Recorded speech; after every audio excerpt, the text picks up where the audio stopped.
REHAU PINC with push connectivity. Same REHAU PINC A pipe, faster installation. Same flexibility, same security. Simply put, it's REHAU.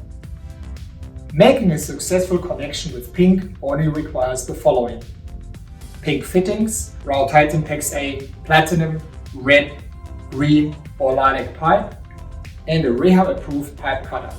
That's it. Cut the pipe to the desired length, making sure the cut is straight and smooth to get the best connection possible.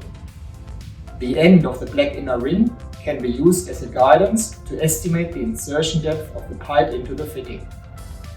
Before inserting the pipe into the fitting, check to make sure that the fitting is free from debris, particularly when work is happening overhead. REHAU recommends leaving the fitting in the bag until making the connection. Push the pipe into the fitting until it stops. At the same time, listen for the audible click.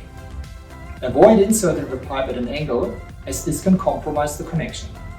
Finally, check if the PINC indicator ring is fully visible within the 360-degree clear housing. This indicates a secure and permanent connection, and the system is ready for the pressure test. Push connectivity from REHAU.